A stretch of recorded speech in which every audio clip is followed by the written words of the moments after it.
people think of evolution, they think of science, like how we came from single-celled organisms. But evolution is more than just that. Think about how technology has evolved, like with cell phones and computers. Or think of how technology has evolved with foods, like maybe the school lunch has gotten horrible. But nothing touches the power of evolution like M&Ms. We all love chocolate. There's nothing like milk chocolate in our mouths. So forget taste the rainbow, taste the chocolate crunch of M&Ms, the smooth, the nutty. They will melt in your mouth and not your hands. To show you just how tasty and delicious M&Ms are, I'm going to be showing you what has gone on through the history of M&Ms, like how it has evolved, and the different colors and the different tastes or flavors that are in M&Ms. Here's M&Ms. The history of M&Ms. Forrest Mars and Bruce Murray are the founders of M&Ms, which is where the M's come from on M&Ms. Bruce Murray is also part of the Hershey, or founded the Hershey company, so he must like chocolate a lot. The company involved with it is Mars Incorporated, and M&Ms were, I don't want to say founded, but originated, I guess, in 1941 in the United States. Now, they're in at least 100 countries all over the world. In 2008, that was when they first launched the faces. Along with the faces come the colors and different flavors, because for each of the colors that they preview on TV, if you haven't noticed, the shapes are different. So they each have different things inside of them that are only sold in the United States. So like this one's more round, and so is that one. This one's more ovally like. That one's round, and that one's ovally like too, and that one's round. So these are all the colors that they have. Now they have changed the colors. They did something. I don't know why they did it, because it like just happened. So while I was doing research, they weren't really talking about how they're changing the colors, but I guess if you went online, you could decide what your favorite colors together of M&Ms were, and then after all the people submitted their favorite colors, they changed them in all the packaging. So the colors are orange, red, yellow, green, blue, brown.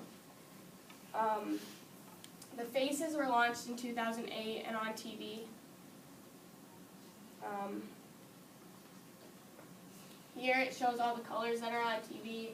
The character is not really important, but like I said, they all on TV have some different flavoring inside of them. So the red is milk chocolate, the yellow is peanut.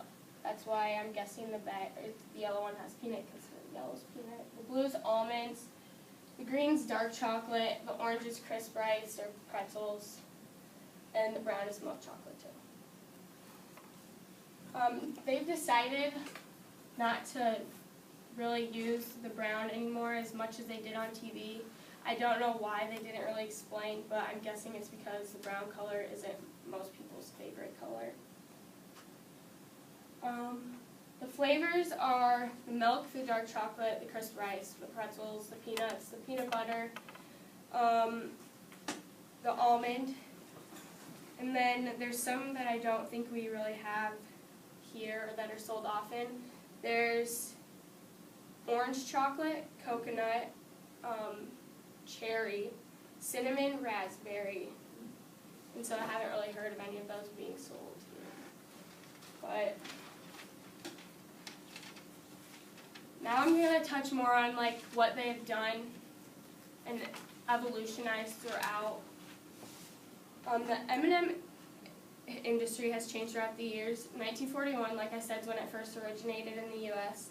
In 1980, M&M's was introduced internationally to Canada, Europe, Hong Kong, Japan, Malaysia, and United Kingdom. In 1991 was when the peanut butter M&Ms first were released, and in 1996, which is when around the time some of us were born, is when the minis came out. In 1990 is when they signed to NASCAR. It's kind of hard to see, but this is the NASCAR car they have. In summer of 2008 is when the faces were launched. There's M&M video games, I guess. I don't know what you do on them, or like if someone's eating the M&Ms or the M&Ms are biting. I don't know. It didn't say. In 1976, there was problems with the red M&M because the coloring they thought was effective, like hurt people's health. And so they made a more organic kind of shell covering for the M&M, and then they found out later that nothing was wrong, it wasn't harmful, so they went back. So now that you have heard about M&M and the history and the process it took for them to become this popular, I hope that when you're eating them, you remember how much work it took for it to spread throughout the world. Thank you.